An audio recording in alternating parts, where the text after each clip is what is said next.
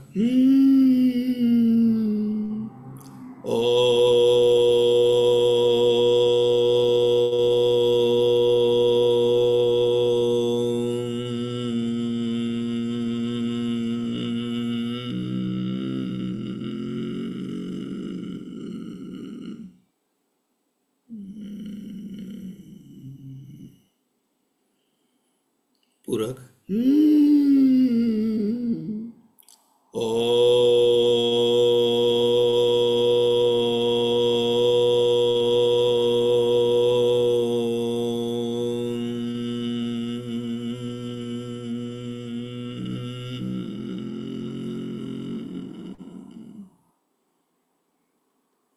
पूरक.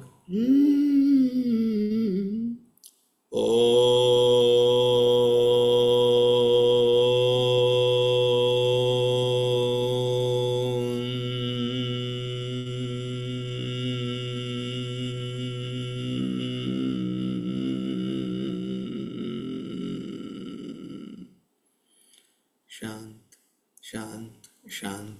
आपण जो तो ओंकारचा नाद केलेला आहे, ओंकारचा जो ध्वनी केलेला आहे, तो मनातल्या मनात आठवून साठवण्याचा प्रयत्न करा. छातीच्या मध्यामध्ये अनाहत चक्र आहे, तिथं अंगुष्ठ मात्र ज्योती बघण्याचा प्रयत्न करा. Try to visualize some size bright flaming chest area where Anahata chakra is situated. तिथं जर दिसत नसेल तर भ्रू मध्यमध्ये 2 भुवयाच्या मध्ये आज्ञा चक्र आहे, तिथं अंगुष्ठ मात्र ज्योती बघण्याचा प्रयत्न करा. Try to visualize some size bright flame in between eyebrows where Ajna chakra is situated. बाहेरच्या वातावरणाला पूर्णपणे विसरून जा. जी ज्योती आपण बघण्याचा प्रयत्न करत आहोत ती ज्योती आत्मस्वरूप आहे. आत्मस्वरूपाशी एकरूप होण्याचा प्रयत्न करू.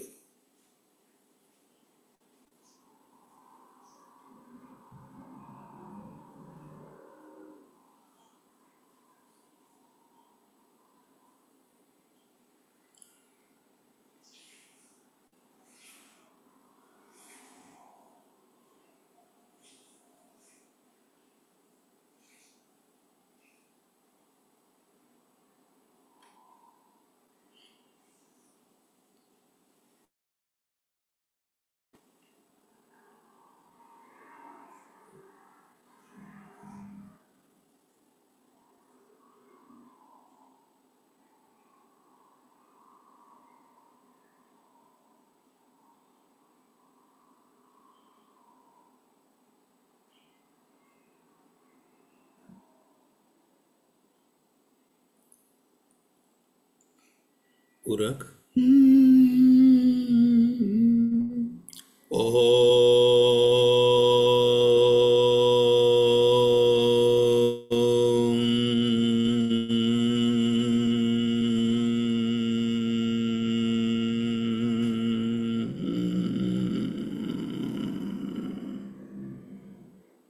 पूरक.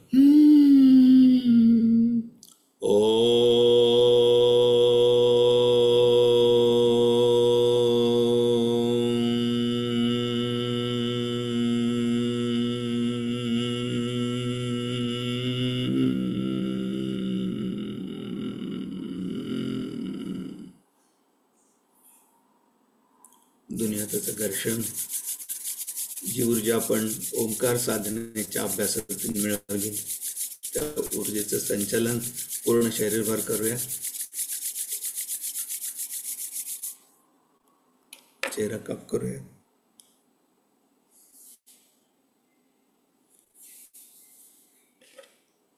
हरि ओम.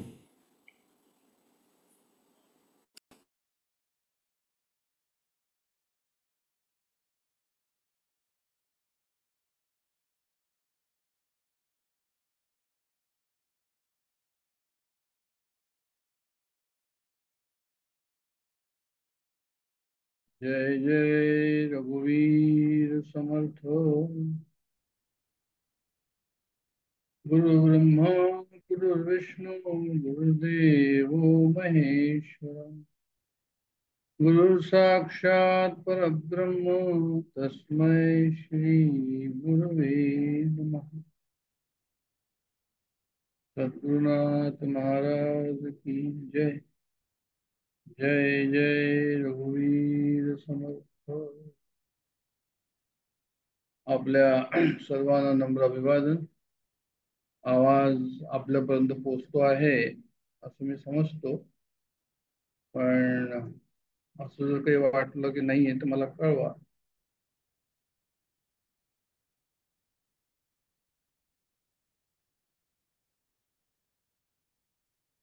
सगुण चरित्रे परम पवित्रे हरीची वर्णावी, सज्जन वृंदे मनोभावे आधी वंदावी. त्याचा भावार्थ हा आहे की परब्रह्म परमेश्वर त्यांचं ज्ञान होणं फार कठीण आहे, पण ते जेव्हा अवतार घेऊन या ठिकाणी येतात, त्यांचं अवतार कार्य, अवतार लीला, अवतार चरित्र, त्यांनी मांडलेलं तत्वज्ञान, त्या लीलांचं जर आम्ही वर्णन केलं तर ते तत्वज्ञान समजणं सहज जातं. आणि म्हणून संत चरित्र गावी संतवाङ्मयाचा अभ्यास निश्चित करावा, काळजीपूर्वक करावा, सावधानीपूर्वक करावा, असं आपल्याला जे आहे ते आपल्या गुरूंचा आदेश आहे. त्यांनी परंपरा जी आहे ती टाकून दिलेली आहे की कोणत्याही संप्रदायात असाल, समर्थ संप्रदाय असो, वारकरी संप्रदाय असो, संतवाङ्मयाची कास सोडू नये. त्यांनी पण तसं केलेलं नाहीये. आपणही या ठिकाणी जे आहे ते संतवाङ्मयाची कास धरून आहोत. आणि वेळोवेळी जेव्हा आपल्याला जे आहे ते शक्य होतं त्यावेळेस आपण संतांचं चरित्र पाहायचा प्रयत्न करतो. आणि तसाच प्रयत्न आज या ठिकाणी आहे. पूर्व प्रयत्न आणि आजचा प्रयत्नामध्ये फरक काय, तर म्हणे फरक हाच एवढाच आहे की हिंदी संत चरित्र कबीरांच्या शिवाय आपण विशेष पाहिली नाही. त्यापैकी संत तुलसीदास जे आहे ते एक खूप मोठे संत उत्तर भारतामध्ये होऊन गेले. खूप मोठे का म्हटलं गेलं त्यांना, अगदी अव्वल दर्जाचं का म्हटलं गेलं त्यांना, त्याचं कारण आहे. आणि त्याचं कारण हे आहे की त्यांनी जे रामायण लिहिलं, त्यांनी जे रामचरित मानस लिहिलं, ते हिंदी कुटुंबांमध्ये पूर्ण उत्तर भारतामध्ये म्हणजे राजस्थान, हरियाणा, दिल्ली, मध्य प्रदेश, उत्तर प्रदेश, बिहार, झारखंड, छत्तीसगड या सर्व ठिकाणी जे आहे ते गावांमधनं, घराघरांमधनं रामचरित मानस जे आहे ते गायलं जातं. हे सर्व विदित आहे, ही वस्तुस्थिती आहे, यात अतिशयोक्ती नाहीये. म्हणजे ते राम जे आहे ते जनमानसात जर पोचवायचं कोणी काम केलं असेल, त्याच्यामध्ये जे आहे ते तुळशीदासांचं जे आहे ते महत्व सर्वात पहिल्यांदी येतं, यात वाद नाही. आणि अशा संतांचं चरित्र गायचं म्हणजे आपल्याला त्याच्यातनं पुष्कळशा गोष्टी ज्या आहेत ते आपल्याला ऐकायला, वाचायला, अभ्यास करायला आणि त्यांना फॉलो करायला आपल्याला त्याच्यामध्ये पुष्कळ भाव आहे. ते संत चरित्र खूप मोठं आहे, आपण पाहायचा प्रयत्न करू या ठिकाणी. सर्व जर होईल तर चांगलं आहे, पण ते बरंचसं मोठं आहे. ते ऐतिहासिक जर आम्ही त्याचा बॅकग्राऊंड पाहायला गेलो तर आता संतवाङ्मयाचा आमचा जो अभ्यास आहे, तर ज्ञानदेव महाराज जे आहे ते 13व्या शतकाच्या शेवटी झाले. नामदेव महाराज 13वं आणि 14वं अर्धशतकामध्ये झाले. त्याच्यानंतर 15व्या शतकामध्ये संत कबीरदासजी झाले. आणि 16व्या शतकामध्ये जे आहे ही परत संत मालिका झाली. एकनाथ महाराज आणि संत तुलसीदास महाराज हे समकालीन आहे. मीराबाई समकालीन आहे, सूरदास समकालीन आहे. तर असे जे आहे ते त्या शतकामध्ये म्हणजे 16व्या शतकामध्ये जे आहे ते हे तिन्ही झाले, संत तुलसीदास, मीराबाई, संत सूरदास आणि आमचे एकनाथ महाराज. इतकंच नव्हे तर नाथ महाराजांचं आणि तुलसीदास महाराजांचं साम्य हे पण आहे की ती जवळजवळ एकाच काळामध्ये जन्माला आले. 2-4 वर्षाचा फरक असेल त्यांचं सण आणि यांचा सण जो आहे तो खूप फरक नाही. एक गोष्ट. आणि दुसरी गोष्ट काय की दोघंही मूळ नक्षत्रावर जन्माला आले. आजची ही श्रावण शुक्ल सप्तमी आहे. आजच्या दिवशी गोस्वामी तुलसीदासांचा जन्म झाला 527 वर्षापूर्वी. नाथ महाराजांचा जन्म झाला ज्या नक्षत्रावर झाला, मूळ नक्षत्रावर, त्याच नक्षत्रावर गोस्वामी तुलसीदास स्वामींचा जन्म झाला. आणि याचं महत्व काय तर म्हणे असं असतं की ह्या नक्षत्रावर जन्म घेतो त्याचे आईबाप लवकर निवडतात. आणि दोन्ही ठिकाणी हे घडलं. दोघांनाही जे आहे ते त्यांचं मायबापाचं छत्र जे आहे ते दोघेही पारखे झाले लहान वयामध्ये. नाथ महाराजांना त्यांच्या आजी आजोबांनी पाळलं आणि संत तुलसीदास महाराज जे आहे ते अनाथ झाले आणि त्यांनी बरेच कष्ट भोगले. त्याला त्यांच्या चरित्रामध्ये येईल पुढे.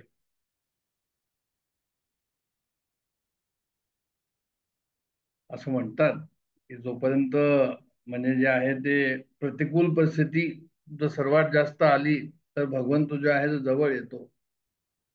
तर असंच जणू काय झालं संत तुलसीदास महाराजांच्या जीवनामध्ये की इतकी बिकट परिस्थिती त्यांच्या जीवनामध्ये पूर्व काळामध्ये आली की भगवंताशिवाय त्यांना आणखीन काही जे आहे ते पर्यायच नव्हता.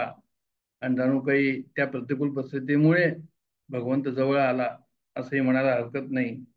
जसं कुंतीने म्हटलं होतं कृष्णाला की रे तुला काय हवं म्हणे, मला तू दुःखच दे म्हणजे तुझं जे आहे ते विस्मरण मला होणार नाही. तर आमच्या जीवनामध्ये जेव्हा आम्हाला काही दुःख येतात आणि दुःखाचा जर डोंगर जरी आला असेल ते समजायला हरकत नाही की आम्ही भगवंताच्या जवळ त्या निमित्ताने का होईना पण पोचायला आम्हाला भाव आहे, पोचतो. असं प्रतिकूल परिस्थितीमध्ये भगवंत भक्ताला आपल्या जवळ घेतो. पण आम्ही भगवंत भक्त असलं पाहिजे एवढं तरी आवश्यक आहे. संत तुलसीदास महाराज असं म्हणतात की प्रथम भगती करी संतन कर संगा. पहिली भक्ती कोणती तर म्हणे सत्संग. आणि दुजी रती मम कथा प्रसंगा. दुसरी त्यांनी भक्ती सांगितलेली काय तर म्हणे चरित्र कथन करायचं. भगवंताचं चरित्र कथन करा, संतांचं चरित्र कथन करा. आज आपण संत चरित्र कथन करतो आहो त्याचं कारण असं आहे की भगवंताचे जे अवतार झाले हे जणू काही भगवंताचे अवतारच आहे. आणि या संत चरित्रातून आम्हाला काय मिळेल तेवढे आम्हाला याच्यातनं इन्स्पिरेशन मिळेल. याच्यातनं आम्हाला जे आहे ते आमचे अंतःकरण शुद्ध होतील. कारण यांच्या प्रेमाची जात विचित्रच असते, यांची भाषा विचित्र, यांची बातच विचित्र सर्व. आणि संत चरित्रामध्ये आम्हाला पाहायला मिळतं. म्हणून संत चरित्राचं जर आम्ही गायन केलं, संत चरित्राचं जर आम्ही श्रवण केलं तर काय होतं तर म्हणे जे आहे ते चित्तवृत्ती आमची सात्विक होते, कुसंगती जाते. कुसंग ही मंथरासारखी आहे म्हणजे संशयात्मक बुद्धी. मंथरा म्हणजे संशयात्मक बुद्धी. सत्संग निम्न करोती असं म्हटलेलं आहे. म्हणजे सत्संग काय करू शकत नाही, संत चरित्र काय करू शकत नाही तर म्हणे संत चरित्र जे आहे ते व्यक्तीला अस्तित्वामध्ये बदलतं.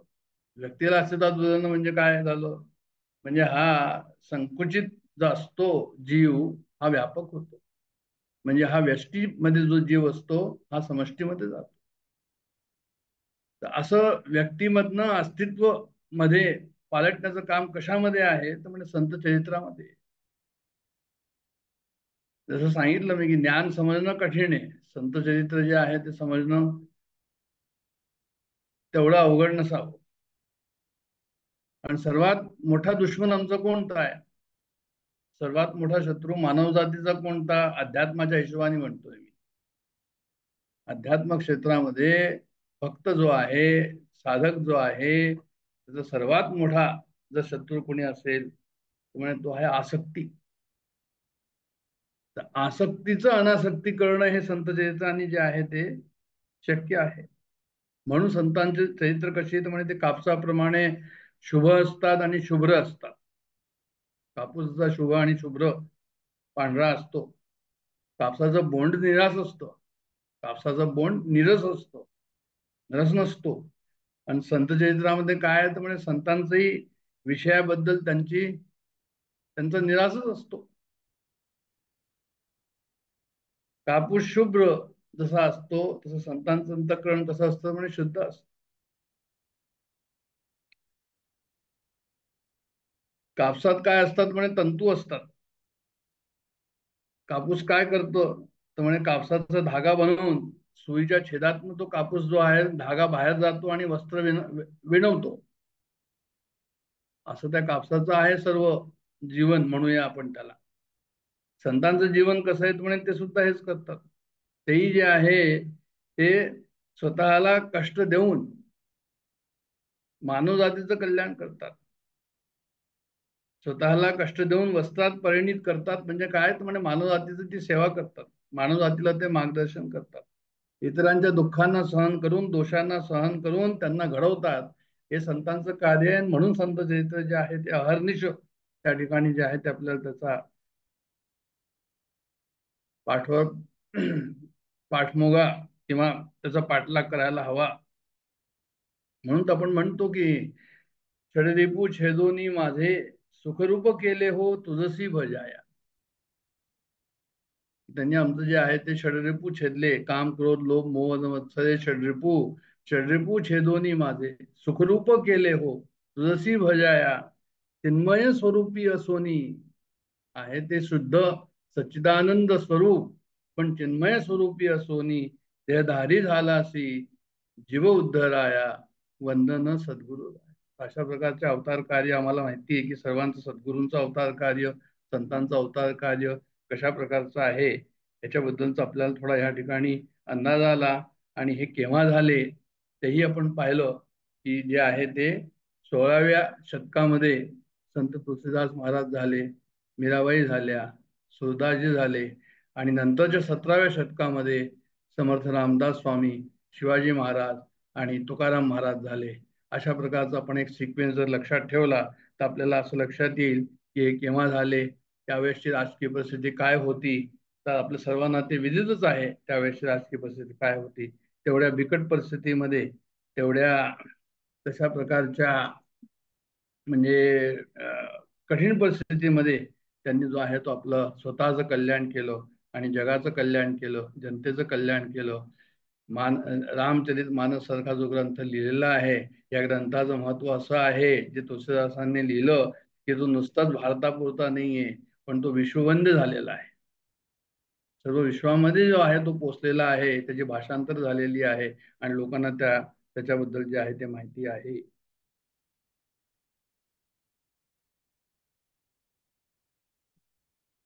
यांचा जन्म जो झाला तुळशीदास महाराजांचा तो सुयोग्य माता पित्याच्या पोटी झाला. शंकराचार्यांचा झाला. शिवगुरु होते ते.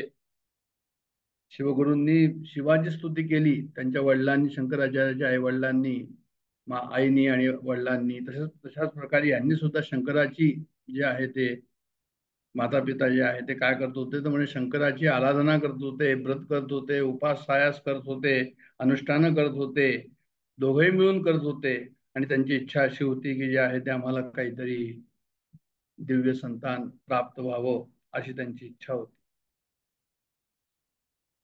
आणि अशा त्या उपासनेमुळे या दाम्पत्याच्या पोटी जे आहे ते तुलसीदास महाराजांचा जो आहे तो जन्म झाला असं म्हणतात.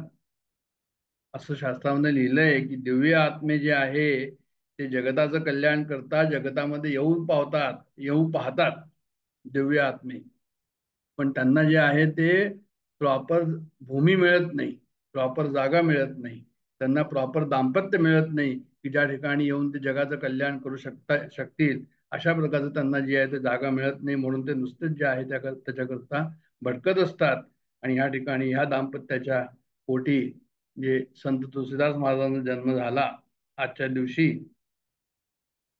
तर त्यांचं वैशिष्ट्य काय, प्रतिकूलता सुरुवातीलाच झाली जन्मापासून ती कशी काय, तर म्हणे यांचा जो जन्म झाला तर साधारणतः मूल रडतो जन्म झाल्यावर, यांनी राम म्हटलं जन्म झाल्यावर, म्हणून यांना राम मुला नाव दिलं गेलं. काय तर म्हणे जन्म झाल्यावर यांचा पहिला शब्द जर तोंडात ना आला असेल तो रामच आला. बरं एवढंच नव्हे तर त्या ठिकाणी ह्यांना दातही 32 दात ज्याला आपण म्हणतो ते दात त्या ठिकाणी त्याला त्या बाळाला दिसले. आणि तिसरं म्हणजे हा जो आहे तो असा त्याचं शरीर जे आहे ते एवढं मोठं होतं जणू काही 5 वर्षाचा मूल असेल अशा प्रकारचा तो जन्म. मग असं सर्व पाहून लोकांनी त्याला सांगितलं की अरे हा तर म्हणे हा राक्षस काहीतरी असं वाटतंय म्हणे, हा काहीतरी चुकीने जो आहे तो एखादा राक्षस असेल तो तुमच्या पोटी जन्माला येऊन गेला असं काहीतरी झालंय. आणि मूळ नक्षत्रावर जन्म झाला असल्यामुळे मूळ नक्षत्रावर जन्म झालेला असल्यामुळे तुम्हाला दोघांनाही जो आहे तो काय आहे म्हणजे दोघांनाही जो आहे तो धोका आहे माता पितांना, असं तिकडच्या ज्योतिषांनी सांगितलं.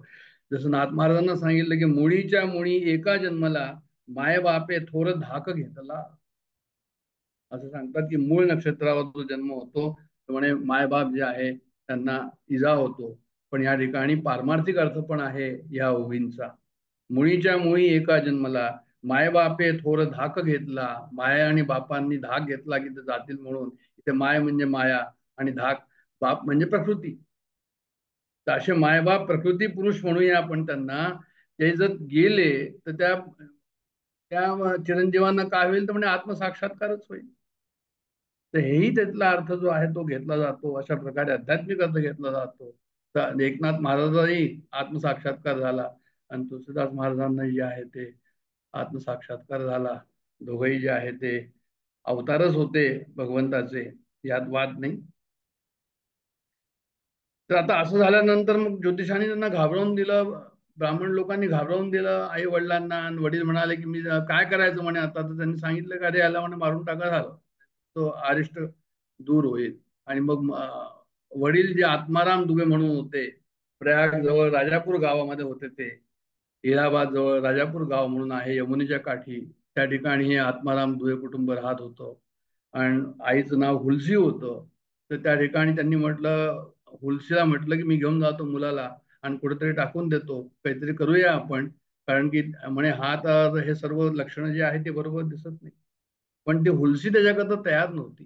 हुलसी म्हणाले नाही असं नाही करायचं. तिला हे लक्षात आलं की हे की माझं ऐकणार नाही, गावचे लोक आणि माझे यजमान जे आहे ते कदाचित याचं काहीतरी बरं वाईट करतील. मग त्यांनी काय केलं, चुनिया नावाची एक तिची दासी होती, तिला काहीतरी त्यांनी जे आहे ते सोनं नाणं दिलं, तिच्या जवळ जे होतं ते काहीतरी दिलं आणि तिला सांगितलं की बाबा तू असं कर, या मुलाला इजा न होऊ दे, मी आता काही कदाचित राहणार नाही असं दिसतंय मला, माझी तब्येत ठीक नाहीये, तू या मुलाला घेऊन जा, म्हणजे कमीत कमी हा मुलगा तरी वाचेल. अशा प्रकारे तिने त्या चुनियाला दिलं आणि ती चुनिया जी आहे ते आपल्या घरी घेऊन गेली.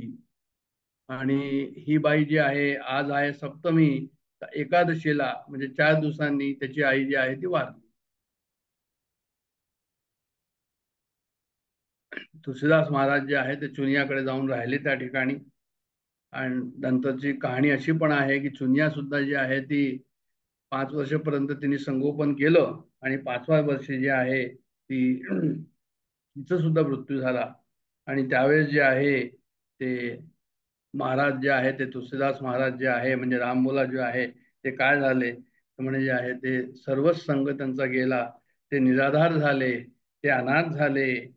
संग सखा सब तज गए कोई न मिलियो, भगवान मिलने की ये पहले की अवस्था आहे. म्हणजे अनाथ अवस्था त्यांची झाली, भगवंताची भेट होण्याच्या पहिल्याची जणू की अवस्था आहे. जसं समर्थ म्हणतात ना की अनुदिनं तापे तापलो रामराया परमदिन दयाळा निर्सिंह माया, तसं संतांच्या चरित्रामध्ये आपल्याला पाहायला मिळतं की जे आहे ते कसे होतात. म्हणजे त्यांना सुद्धा जे आहे ते कासावीस जीव कासावीस होईपर्यंत जणू काही परमेश्वर त्यांची जी आहे ती परीक्षा पाहतो. आम्ही लोक जे आहे ते खाऊन पिऊन सुखी असतो, कम्फर्टेबल असतो आणि विचार करतो की अजून आम्हाला काही काही काही कसं झालं नाही, अनुभव कसा आला. पण संतांचं जर चरित्र पाहायला गेलं तर आपल्याला लक्षात येईल की त्यांचा जेव्हा आश्रय गेला, जेव्हा त्यांचा सहारा गेला, आणि ते सहारा गेल्यानंतर जब कोई नहीं आता तब शाम आते हैं, अशा प्रकारची जी परिस्थिती आहे ती त्यांच्या जीवनामध्ये आली. म्हणजे जेव्हा जगताचा आश्रय नसतो, कोणाचाही आश्रय त्यांना नसतो, तेव्हा जगदीशाचा आश्रय असतो. असं जे आहे ते आपल्या एक प्रकृतीचं गणित असं म्हणायला हरकत नाही. मग आता ह्याला त्रास झाला राम बोलायला. लहान वय, कोणी आई नाही, वडील नाही, काही नाही, कोणी सांभाळायला नाही, पाहायला नाही. एवढं लहान वयामध्ये कुणाकडे जायचं, कुणाकडनं काय खायचं, कुठे राहायचं, हा सर्व प्रश्न त्या समोर होता. मग त्या गावामध्ये जे आहे एक राजापूरला काशी विश्वेश्वराचं मंदिर, विश्वेश्वराचं मंदिर आहे जसं काशीमध्ये तसं.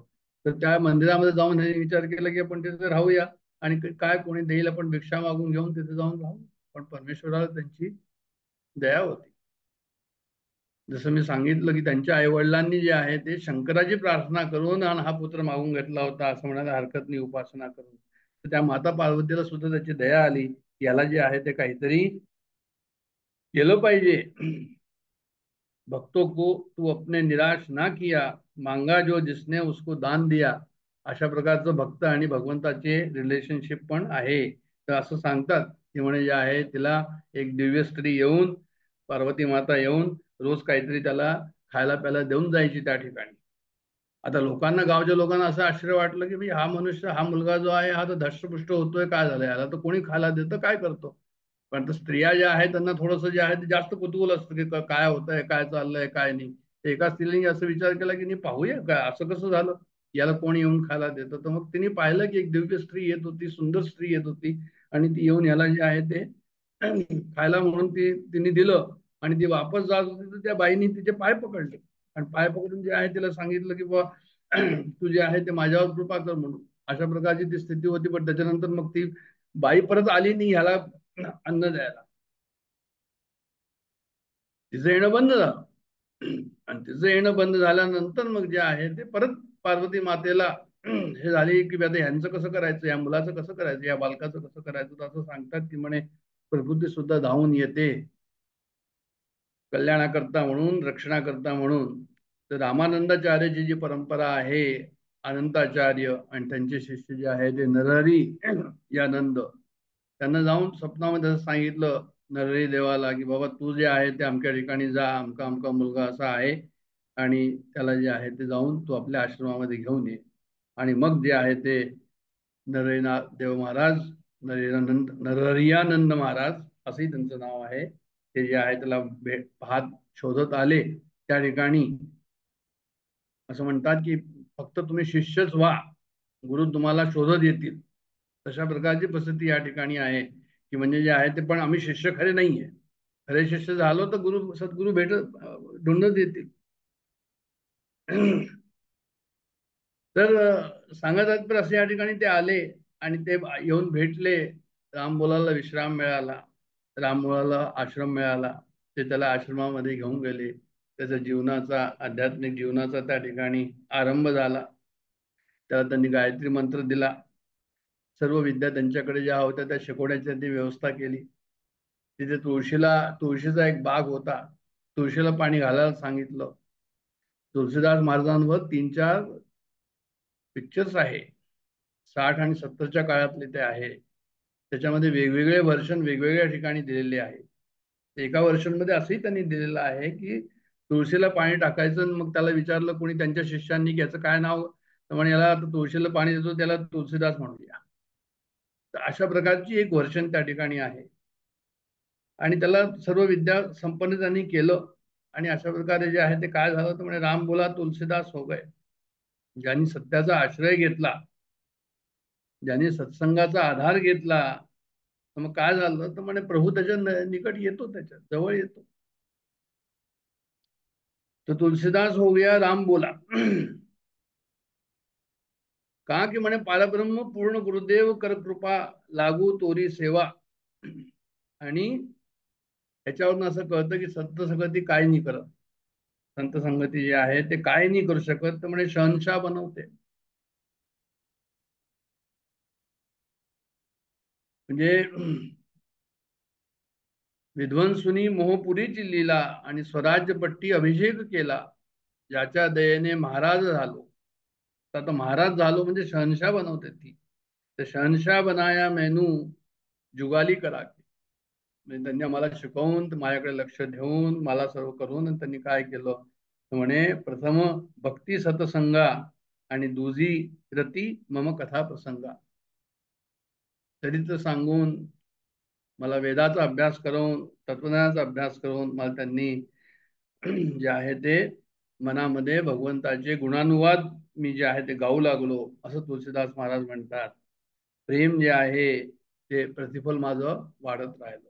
असं सांगतात की जेव्हा अन्न खाल्लं जातं तर काय होतं म्हणे, अन्न खाल्लं जातं तर काय होतं तर म्हणे ते पचतं, आणि पचून काय होतं तर म्हणे ते संपतं. आता जे अन्न तुम्ही खाल्लेलं आहे ते एक वेळ पचतं आणि संपतं. प्रेम कसं आहे तर म्हणे प्रेम प्रतिफल बढ़ता रहता. प्रेमाचं असं नाही, एक गुण जर प्रेम तुम्हाला भगवंताचं मिळालं तर ते वाढतच राहील. अशा प्रकारचं भक्तीची महिमा आहे.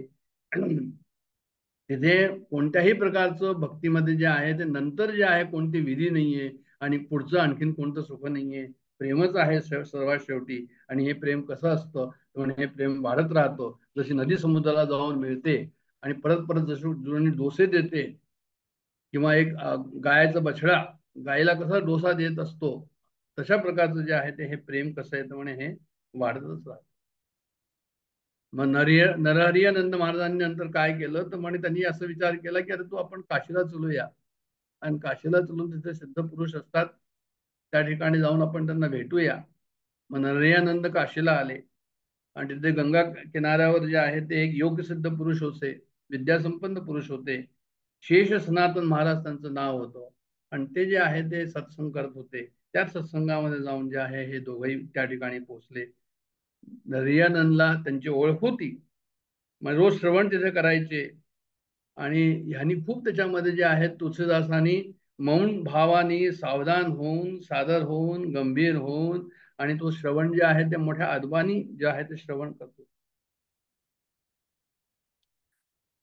म्हणजे हे बुद्धीनीच फक्त ज्ञान होईल असं नाहीये. ज्ञान जे आहे ते बुद्धीच नुसती धरते असं नाहीये. बुद्धीने धरलेलं चालणार नाही, हृदयामध्ये ते विराजमान झालं पाहिजे. त्या ज्ञानाने प्रेमभाव विराजमान झाला पाहिजे. असं जर असेल तरच जे आहे ते पुढे अंतःकरण जे आहे ते शुद्ध होऊन आणि त्या ठिकाणी ज्ञानाचा जो आहे तो काय होईल तर म्हणजे प्रगट होईल. पण काय हवं त्याच्याकरता तर म्हणजे त्याच्याकरता जे आहे ते श्रद्धा हवी. अशा प्रकारे शेष सनातन महाराज जे आहे ते तुलसीदासांवर प्रसन्न होऊ लागले. आशीर्वाद मागावा लागत नाही, आशीर्वाद द्यावा लागत नाही, ते क्रियेवरनं समजतं. आशीर्वाद फक्त शब्दानेच येतो असं जरुरी नाहीये, शब्दच त्या आशीर्वादाला लागतात असंही नाहीये. ते आणखीन कोणत्याही रस्त्याने सुद्धा जे आहे ते आशीर्वाद येऊ शकतात.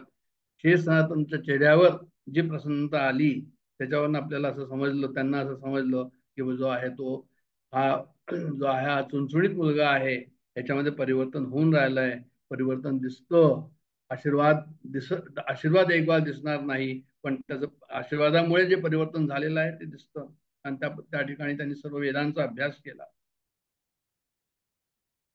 आणि एकदा त्यांनी विचारलं, परीक्षा घेतली शेष सनातन महाराजांनी की अरे आम्ही काय बोललो, काय तुला की समजलं का. तर त्यांनी सर्व सांगून दिलं जे की आपसामध्ये त्यांनी गोष्टी केल्या होत्या आणि त्याला जे काही समजलं त्याच्यावरनं जे आहे त्यांनी म्हटलं, अरे होनहार दिखावन के होत चिकने पात. अशा प्रकारचे त्यांनी त्या ठिकाणी शब्द पुढे काढले. सांगितलं की भक्त आणि भगवंत या ठिकाणी जे आहे जागृत आहे. भक्त कसा आहे तर म्हणे हा भगवंताचं यंत्र होऊन इथे राहिलेला आहे. त्यांनी सांगितलं त्याला की गुरुजी जो करते वो मत करिये, कारण गुरु जे आहे ते आत्मसाक्षात्कारी असतात. ते काय करतील, कोणत्या लेवलवर जाऊन काय काय करतील हे गुरुचं सांगू शकत नाही. तेव्हा डिक्टम काय म्हणजे डिक्टम ही आहे की गुरु जे करते हैं वो नहीं करो, गुरु जे कहते हैं वो करो. अशा प्रकारचा त्याला बोध त्या ठिकाणी झाला. आणि मग तुलसीदासांवर त्यांनी हात ठेवला. 5 वर्षपर्यंत त्यांनी त्या ठिकाणी जे आहे ते त्यांच्या हाताखाली जे आहे विद्याध्ययन केलं. अध्यात्म जगतामध्ये म्हणतात की विद्या जी मिळते ती कशी मिळते तर प्रयासाने मिळत, म्हणजे प्रसादाने मिळते. म्हणजे प्रसाद गुरुचा त्या ठिकाणी हवा, आणि असा प्रसाद गुरुचा जो आहे तो त्यांना त्या ठिकाणी मिळाला. शेष सनातन महाराजांच्या ठिकाणी, आणि नंतर त्यांनी जे आहे सांगितलं की आता मी तीर्थयात्रा करायला त्याला आज्ञा दिली गेली, आणि मग ते स्वतः तीर्थयात्रेला गेले. भारतभर त्यांनी भ्रमण केलं. सर्व ठिकाणी जाऊन ठिकठिकाणी जाऊन त्यांनी जे आहे ते दर्शन घेऊन ते धन्य झाले. आणि वापस जेव्हा काशीला आले तेव्हा त्यांना असं कळलं की त्यांचे जे शिक्षा गुरु होते म्हणजे शेष सनातन महाराज होते ते राहिले नव्हते, त्यांनी देह ठेवला होता. त्यांना खूप उदासीनता त्या ठिकाणी वाटली. आणि मग त्यांनी विचार केला की आता मी काय करू, मी तर एकटाच आहे, कुठे जाऊ, काय करू. मग त्यांनी विचार केला चला नरहयानंद जे आहे आपले दीक्षा गुरु त्यांच्याकडे जाऊया. पण ते जायलाच रस्त्यामध्ये त्यांना असं कळलं किंवा जे आहे तेही गेलेले आहे, तेही त्या ठिकाणी नव्हते. यांना मग एकदमच उदासीनता झाली. अनाथ, परत एकदा ते अनाथ झाले. सुरुवातीला अनाथ होते लहानपणी, तसं मोठेपणी सुद्धा आता परत त्यांना असं वाटू लागलं की बा हे अनाथ परत परत अनाथ झालो. आणि बिना गुरु के जीवन का धिक्कार असं त्यांना वाटू लागलं. काय करायचं काय करायचं असा विचार चालला होता. मग त्यांनी असा विचार केला की माझी जी जन्मभूमी आहे, राजापूर गाव आहे, त्या ठिकाणी मी जातो आणि पाहूया तिथे काय चाललंय, तिथे राहायचं आहे का.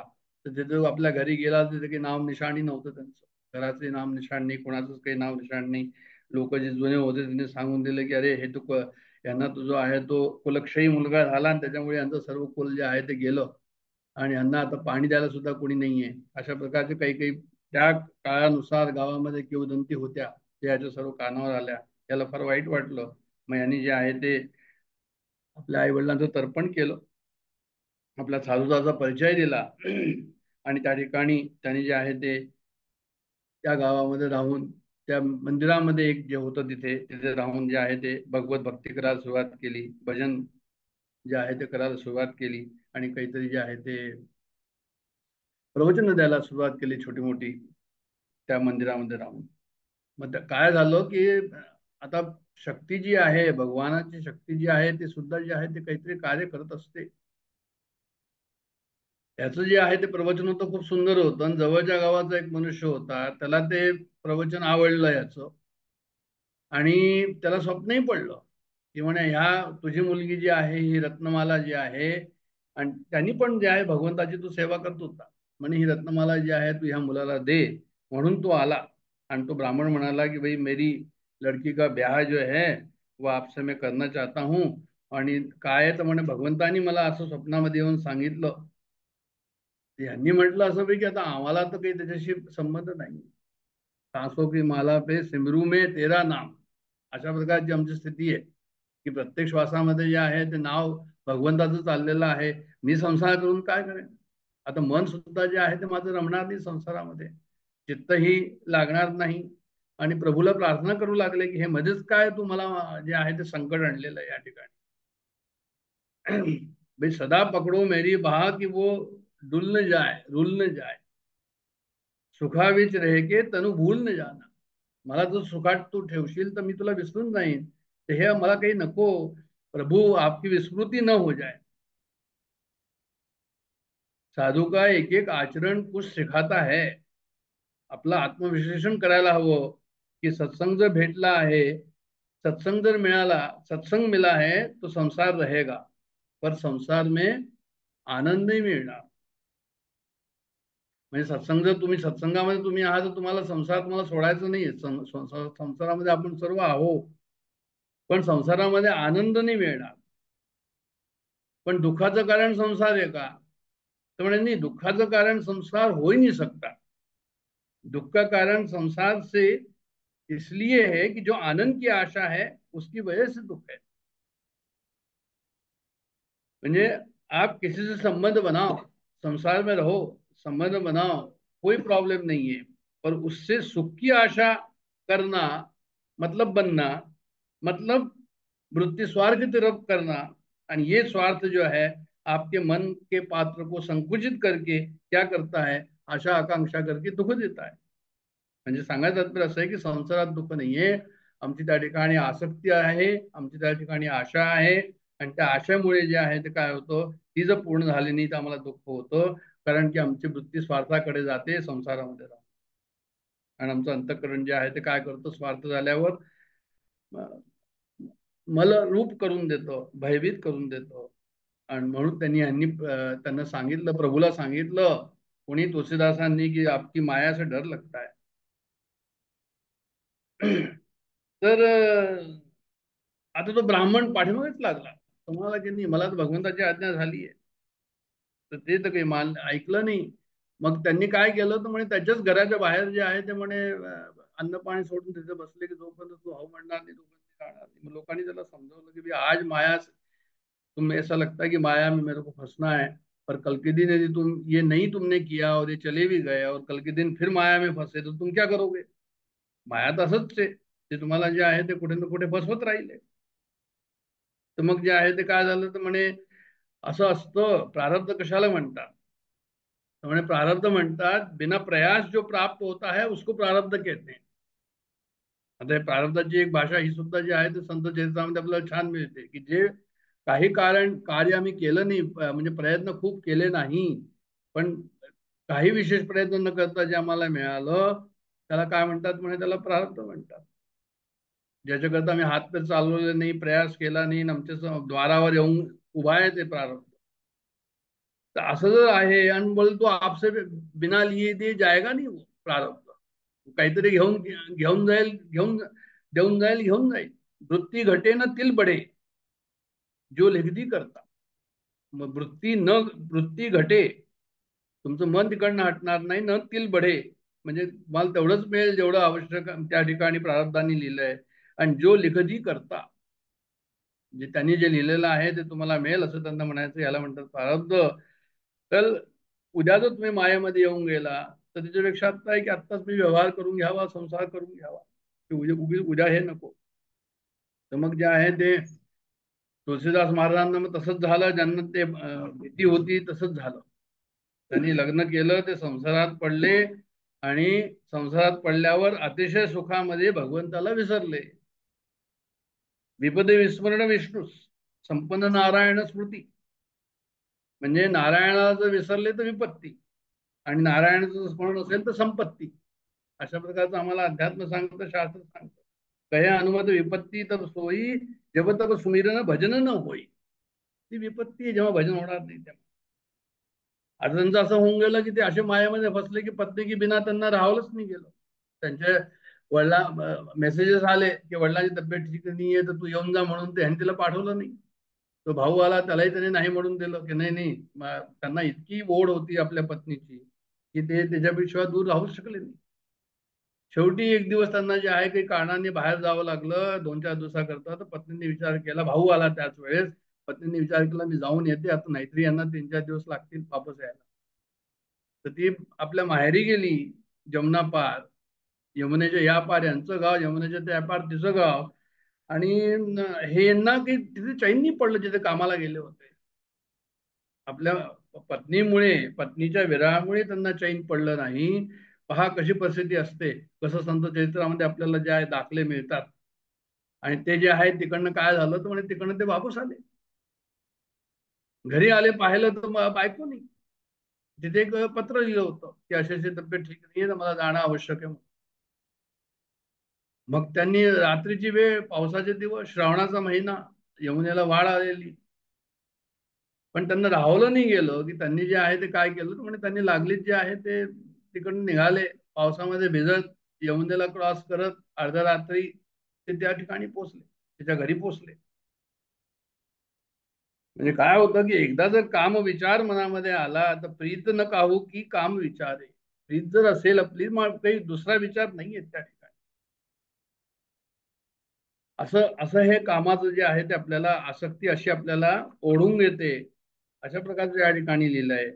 म्हणजे लोकलाज कुललाज एकतर्फ होई, आणि का तर म्हणे पत्नीच्या आसक्तीमुळे. तर जेव्हा पत्नीने हे पाहिलं अचानक आपल्या दारावर जो आहे तो आपला पती आलेला आहे आणि पाण्याने भिजलेला आहे, अर्ध्या रात्रीची वेळ आहे, यमुनेला पूर आलेला आहे, तर तिने विचारलं रे तुला आपल्या प्राण जायचं भय नाही झालं, तुम्ही असं कसं इथे या ठिकाणी आला. तिच्या तोंडातून असं निघून गेलं की हाड मास की देह मम तामे इतनी प्रीत. हाड मास की देह मम तामे इतनी प्रीत. म्हणजे एवढं कुल मान मर्यादा हे सर्व सोडून जे आहे हे संस्कार तुम्ही सर्व बाजूला ठेवून तुम्ही जे आहे ते माझ्याकडे जे आहे ते माझ्यामध्ये तुमचं इतकं हे आहे, प्रीत आहे माझी. तैसी जो ही श्रीराम प्रत, अशीच जर रामाशी तुमची असती प्रीती किंवा अर्धी जरी असली, तिसू आधी जो राम तो अवस म्हणजे अवश्य भवभीत. याच्यापेक्षा अर्धी प्रीती जरी तुमची रामाशी असली तरी तुमचं जे आहे ते भवभय निवारण झालं असतं, अशा प्रकारचं भवभंजन झालं असतं. असं असं म्हणतात, असं सांगतात की भगवंतानी तिच्या अंतरात्मामध्ये बसून तुलसीदासांना उपदेश केला. अशा प्रकारचा उपदेशा ऐकल्याबरोबर शब्द बाण उर अंतर लागे, ते विवळून गेले. शब्द बाण उर अंतर लागे मम स्पर्श कर गए. धर्मपत्नींनी धर्माचा मार्ग त्यांना दाखवला की धर्माचा काय मार्ग आहे. मी घरच्या लोकांना काय सांगू की तुम्ही कसे आला काय आलं. तर त्या काळामध्ये 500 वर्षापूर्वी त्या द्वार से लोट आया. तुलसीदास जे आहे मग ते घरामध्ये नाही गेले. जो क्लेशाचा मार्ग होता, जो शोकाचा मार्ग होता, तो मार्ग त्यांनी, ते दार होत ते, त्या दारामधनं मग ते आतमध्ये नाही गेले. जे गेले होते काही दिवसाकरता वर्षाकरता तिकडनं ते वापस आले. भगवंताची कृपा त्यांच्यावर झाली. जाकी चोट जगत को लागे, नामे तुही ढरे तुही ढरे. म्हणजे एकदा जर चोट लागली, भरोसा भगवंत का रखो, भूलने भटकने की चिंता नाही. त्यांना असं म्हणायचं आहे की तुम्ही तुमचा मार्ग, तुमचा भगवंताचा मार्ग आहे ना, पक्का मार्ग आहे ना भगवंताचा. एकदा जर भगवंताचा तुमचा पक्का मार्ग आहे तर तुम्ही असं विचार नका करू की मी भटकतोय का. भगवंताच्या मार्गावर चालत राहा. भरोसा भगवंत का रखो. उस पथ में गिरने में मजा है क्योंकि उठाने वाला वहां पे साहब मौजूद है. बोधवान वही है जो शुभ संकल्प आए तो उसको कार्यान्वित फौरन करे. असं तुलसीदासांच्या मनात आलं की आता माझ्या मनामध्ये आलेलं आहे की बुवा जे आहे ते मी इथं निघून जावं. मग ते थांबले नाही, लागलीच ते तिकडनं निघाले. द्वारावरनच वापस आले त्या ठिकाणी. आणि काय झालं तर म्हणजे उपरती झाली. संसार असार लागू लागला. घरी आले, विरक्त वेश धारण केला आणि आता विरक्ती पथावर जे आहे ते चालू लागले. पत्नी काही दिवसांनी घरी आली. तिला लक्षात आलं की मी अपमान केलेला आहे. तिला वाईट वाटत होतं. ती घरी आली, पण मग आता वेळ निघून गेलेली होती. तुलसीदासांनी म्हटलं की नाही, आता मी जे आहे ते परत संसारात येणार नाही. कदाचित नियतीचा त्यांचा आणि तिचा तेवढाच संबंध होता असंही म्हणायला हरकत नाही. कारण की तिने जे आहे दुसऱ्या दिवशीच तिचे प्राण गेले. तिला विरह सहन झाला नाही.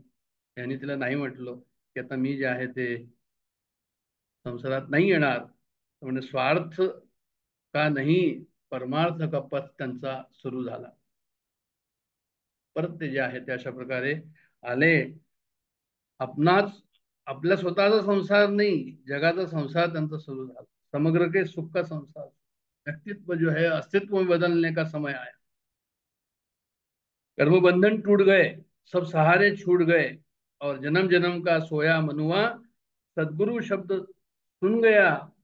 सुन लिया उसने, मीरा कहे भाग हमारा जागा, कछु कहे मन लागा. सद्गुरूच्या शब्दांनी त्यांचं जे आहे ते काय झालं तर म्हणे मनाला उपरती झाली. परत गंगाचे काशीला आले, गंगा किनाऱ्यावर आले, असी घाटवर राहिले. परत त्यांनी जे आहे ते रामाची कथा जी आहे ती त्या ठिकाणी सुरू केली. आणि त्यांच्या मनामध्ये एकच होतं, जे बायकोने सांगितलं होतं की एवढं जर रामाचं तुझं केलं अर्धी प्रीती, एवढं याच्यापेक्षा अर्धी प्रीती जर रामाला केली तर तुझं भवभीत होईल, तुझं भवभंजन होईल, कल्याण होईल. तर मग ते जे आहे ते त्या ठिकाणी विचार करू लागले की आम्हाला राम कसे भेटतील. रात्रंदिवस त्यांना तीच काळजी, जसं मी पहिले म्हटलं की अनुदिनम तापे तापलो रामराया, परमदिन दयाळा निरसी मोह. ते काय करायचे, गंगा किनाऱ्यावर असताना त्या ठिकाणी राहत असताना काशीमध्ये गंगा पार कुठतरी सकाळच्या वेळी शौचाला जायचे आणि हातामध्ये जे आहे त्यांचं जे तांब्या असायचं तर थोडंसं पाणी राहायचं तर एका पिपळाच्या झाडाला टाकत ते येऊन जायचे. असं त्यांचा एक नियम होता. आता ते असं पाणी टाकत जे येत होते, झालं असं की त्या पिंपळावर एक भूत राहत होता. तो भूत जे आहे ते प्रसन्न झाला यांच्यावर, आणि त्यांनी जे आहे एक दिवस त्यांना म्हटलं की अरे, की म्हणे जे आहे ते मी तुमच्यावर प्रसन्न झालो, कारण तुम्ही मला पाणी देता या ठिकाणी, आता मी धष्टपुष्ट होतोय किंवा पिंपळी धष्टपुष्ट होतोय, उच्छिष्ट जलाचं पान, आणि तुम्ही संत, तर तुमचं पाणी घेऊन मी जे आहे ते पवित्र होतो आहे, माझा उद्धार होतो आहे, असं त्यांनी म्हटलं त्यांना. मग तुमच्या स्पर्शाने जे आहे माझा जो उद्धार होतो आहे, तर मी तुमच्याकरता काय करू. आता खरं म्हणजे असा विचार नाही करायचा की जे आहे फक्त भूत जे आहे ते लटकलेच असतं त्या ठिकाणी. असं नाहीये, आमचं मन सुद्धा चंचल आहे, हे सुद्धा भूतासारखंच आहे.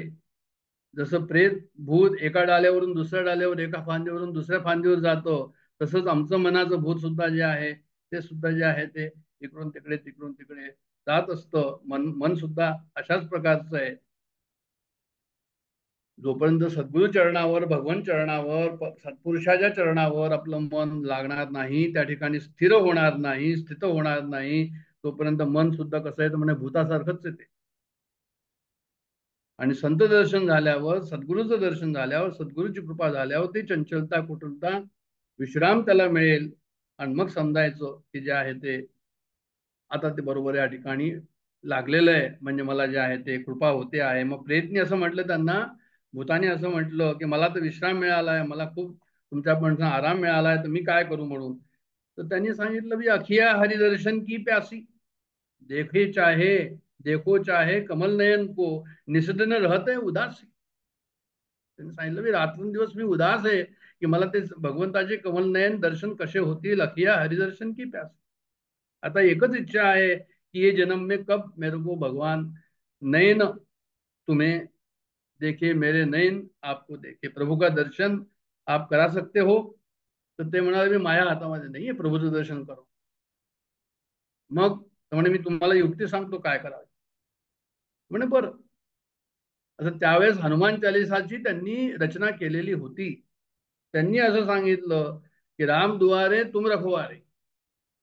ये जो हनुमान जी आहे, ये जो आप कथा करते हैं, वो रात को जो कथा करते हो शाम को, हनुमान जी वहां आके बैठते हैं, आप उनको पकड़ो और आपका काम हो जाएगा.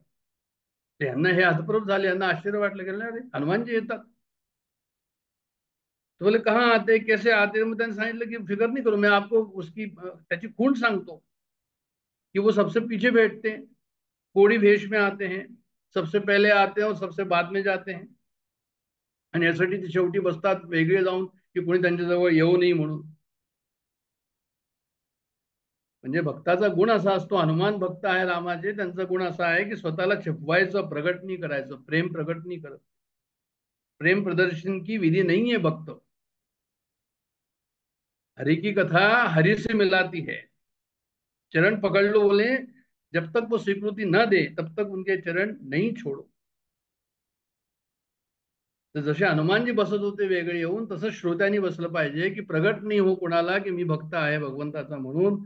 हे त्याच्यावरून आपल्याला शिकायला हवं कि जब तक स्वीकृति न दे तब तक उनके पैर छोड़ो नहीं, और उनको बोलो कि भाई आप प्रेम के निधान हैं, राम रसायन तुम्हारे पासा. रामाचं रसायन रामाला कसं भेटायचं हे तुमच्या जवळ आहे. सदा रहो रघुपती के दासा, असे तुम्ही आहात. आणि अशा प्रकारे तुम्ही त्यांना जे आहे ते हे रसायन एक बुंद मला पण द्या, अशा प्रकारे त्यांनी त्याची प्रार्थना त्या ठिकाणी केली. आणि नंतर जे आहे ते त्यांनी काय केलं म्हणजे जे आहे त्यांनी ते पाहिलं आपल्या कीर्तनामध्ये, आपल्या कथेमध्ये शेवटी बसलेले होते. कथा झाल्यावर त्यांच्या मागे गेले, ते जात होते यांच्या मागे हे पण गेले, आणि थोडे दूर गेल्यानंतर यांनी चरण पकडले, आणि चरण जे आहे ते सोडवत नव्हते, पकडून ठेवलं होतं घट्ट. तो म्हणत होता अरे मी गोष्टी आहे, मला रक्त येतंय, मला पू येतोय, मला खूप घाणवास येतोय, तू लवकर दूर राहा. मी मुद्दाम दूर बसतो कारण की जे आहे ते लोकांना त्याचं जे आहे ते त्रास नको म्हणून, मी स्पर्श योग्य नाही, अशा प्रकारचं सर्व ते करत होते, लवकर सोड म्हणून. पण ह्यांनी तर सांगितलं की नाही, मी ओळखून घेतलंय तुम्हाला, मला तुमची ओळख त्यांनी दिलेली आहे आणि मी आता तुम्हाला सोडणार नाही. आणि मग त्याच्यानंतर जे आहे ते मारुती राय अतुलित बलधाम स्वर्ण शैलावदेहम, ज्याचं सोन्याचा देह आहे, कनकभूधराकार शरीरा कंचन तन रो, असं जे तन आहे ज्याच्यात रोम रोम ध्वनी रामाचा येत होता, असं त्यांनी आपलं स्वरूप प्रकट केलं त्या ठिकाणी. आणि त्यांनी विचारलं की काय इच्छा आहे, म्हणे मेरे को राम राजा सरकार का दर्शन, राम राजा सरकार असं म्हटलं त्यांनी. मग त्यांनी सांगितलं की तथास्तु, तू अवधपुरीला जा, तिथे तुझं जे आहे ते कार्यभाग होईल. आणि मग हे अवधपुरीला गेले, अयोध्येला आले. आणि त्या ठिकाणी मग संतांनी असं एक दिवस म्हटलंय की चित्रकूट के घाट पर भई संतन की भीड़, तुलसीदास चंदन घिसे तिलक देत रघुबीर. एक दिवस असं झालं म्हणे चित्रकूटला असताना की एक दिन हरे रंग की पोशाक में दो सुंदर सैलों ने राजकुमार अश्व पर जाते हुए दिखाई दिए. नंतर हनुमानजीने विचारलं की अरे तुम्हाला दर्शन झालं का, तर हे म्हणाले की नहीं झालं. बोले आपने अवसर चूक गए. बोले मुझे क्या पता कि वो कौन थे करके, मैंने देखा था पर मुझे नहीं मालूम था वो कौन थे. बोले आपके कृपा के बिना मैं कैसे देख सकता हूँ, आप संकेत देंगे तभी तो मैं पहचानूंगा. बरोबर म्हणे. त्यांनी सांगितलं गेलं अमुक दिन अमुक समय पे अभी वो आपके पास आएंगे, आपको दर्शन होगा. मग हे आपले जे आहे त्यांची वाट पाहत आले त्या दिवसात, त्या मंगलवेलाची वाट पाहिली. मग एक दिवस ती मंगलवेला आली, भगवंताच्या दर्शनाची तयारी यांनी केली. चित्रकूट के घाट पर भाई संतन की भीड, रामकथा चालली होती, सर्व संत जे आहे ते ऐकत होते त्या ठिकाणी. आणि नंतर जे आहे कथा झाल्यावर काय तर म्हणजे जे आहे वाट पाहत होती की आता हे केव्हा येतील, म्हणून त्यांचं पूर्ण श्रद्धा होती की आज ते येतील. वटवृक्ष के नीचे बैठे प्रभु चरणों का ध्यान कर रहे थे, दशरथ के राज दुलारे, कौशल्या के आंखों के तारे, तुम सूर्यवंश के सूरज, भक्तन के रखवाले, अशा प्रकारचे त्यांनी जे आहे त्या ठिकाणी रचना केलेली आहे. आणि कहत सुनत आवे अखियों में पानी, राम राम कहानी सुनो रे, राम कहानी सुनो रे. प्रेम के सात्विक भाव में, प्रेम का सात्विक भाव देह में प्रकट हो रहा था. चारों ओर जो बैठे हुए संत थे वो राम नाम ही कह रहे थे और कुछ नहीं कह रहे थे. इनको सभी शकुन हो रहे थे, अच्छे शकुन हो रहे थे. म्हणजे त्यांना जे आहे ते त्यांनी असं म्हटलं होतं, म्हणजे जेव्हा मागितलं होतं हनुमानजीला तेव्हा त्यांनी असं म्हटलं होतं की राजा राम का दर्शन मेरे को चाहिए, राजा राम सरकार का दर्शन चाहिए. म्हणजे त्या स्वरूपामध्ये त्यांनी यायला हवं असं त्यांना म्हणायचं होतं. की म्हणजे काय मागायचं सुद्धा आपल्याला बुद्धी हवी. आणि नाही तर जे आहे ते असं नको की मागायला गेले मग जे आहे ते भलतंच काहीतरी मागून पडलं. म्हणून जे आहे ते त्यांनी कसं मागितलं हे या ठिकाणी जे आहे ते दाखवलेलं आहे. की गोस्वामींनी अशा प्रकारे मागितलं, हनुमानाची स्वीकृती मिळाली होती, मारुतीची कृपा त्यांच्यावर झालेली होती. रघुनाथजी सन्मुख आहे, एकाएक प्रभू आकर सन्मुख हो गए. ते चापधारी धनुष्यबाण दोघही राम लक्ष्मण जे आहे त्या ठिकाणी आले.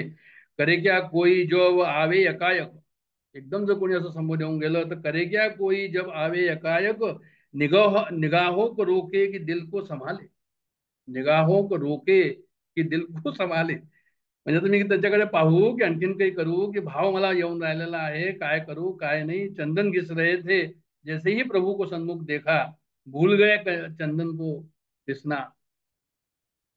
प्रभु के लिए चंदन घिस रहा था पर भूल गए कि जो है वो चंदन लगाना है. मन में जाने कितने संकल्प थे, कितने विचार थे.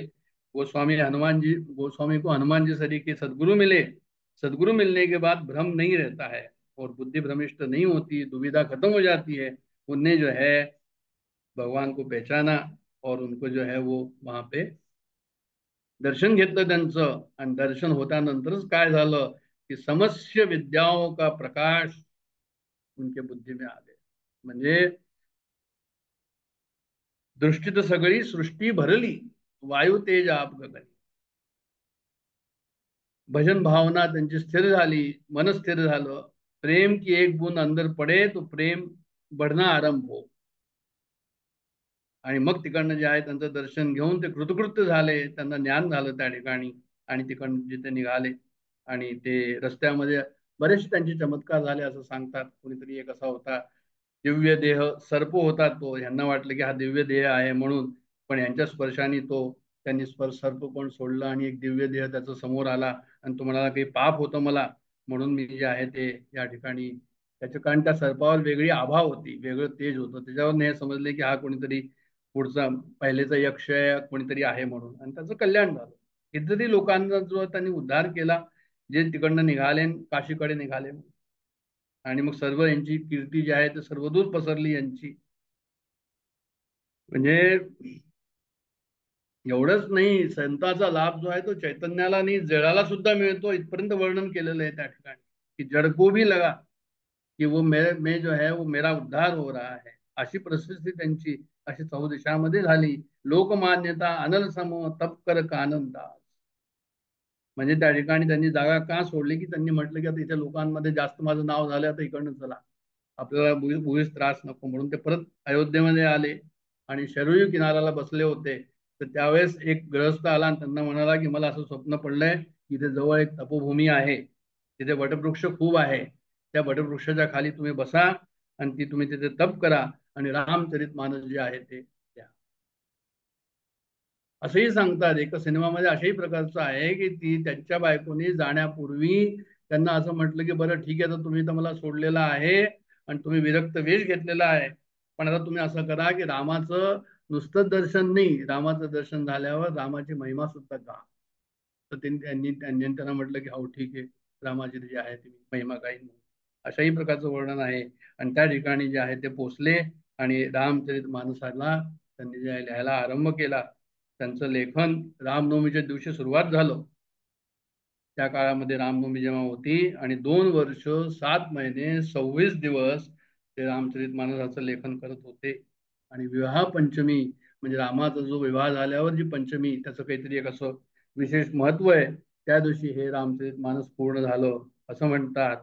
तुलसी का मानस असं सांगतात की त्रेतायुगामध्ये राम दशरथाच्या ठिकाणी प्रगट झाले आणि कलियुगामध्ये राम जे आहे ते हरेकच्या हृदयामध्ये, प्रत्येकाच्या हृदयामध्ये रामचरित मानसच्या रूपाने प्रगट झाले.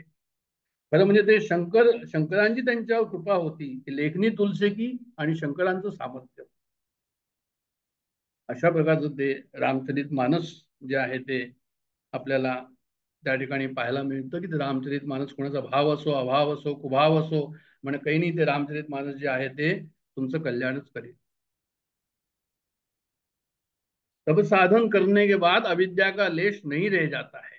जेव्हा भगवंताची सद्गुरूची कृपा होते, तसंच तुलसीदासांचं झालं या ठिकाणी की त्यांनी काशीला गेले ते, आणि तिथे जे आहे ते काशी विश्वनाथच्या मंदिरामध्ये आपली मानसची पोथी ठेवली आणि मानसची पोथी ठेवून त्या ठिकाणी जे आहे ते काशी विश्वेश्वराला म्हटलं की मला याची पावती दे की हे बरोबर आहे म्हणून. मग त्यांनी रात्री ती ठेवली आणि सकाळी जेव्हा परत खोलले गेले विश्वेश्वराच्या मंदिराचे, त्याच्यावर फ्रंट पेजवर लिहिलं होतं सत्यम शिवम सुंदरम. त्यांना खूप आनंद झाला की हे जे आहे मी तुमचा अनुग्रह व्हावा म्हणून हे लिहिलेलं आहे. कोणी लोक जे आहे ते आपली श्रेष्ठता दाखवण्याकरता ग्रंथ लिहितात, पण मी तुमचा अनुग्रह व्हावा म्हणून हे लिहिलेलं आहे. आणि एक एक चौपाई त्याच्यामध्ये जे आहे ते तुमचंच सामर्थ्य माझ्यामध्ये आलेलं आहे, आणि म्हणून त्या ठिकाणी जे आहे ते मला तुमचा प्रसाद मिळालेला आहे की पोथी के प्रथम पृष्ठ पर सत्यम शिवम सुंदरम लिखा हुआ. म्हणजे याची कहाणी अशी आहे रामचरित मानसाची की त्यांनी सुरुवातीला, त्यांना सुद्धा संस्कृत खूप चांगलं येत होतं, संस्कृतचं सर्व शिक्षण त्यांचं झालेलं होतं, तर संस्कृतमध्ये ते लिहित होते रामचरित मानस सुरुवातीला.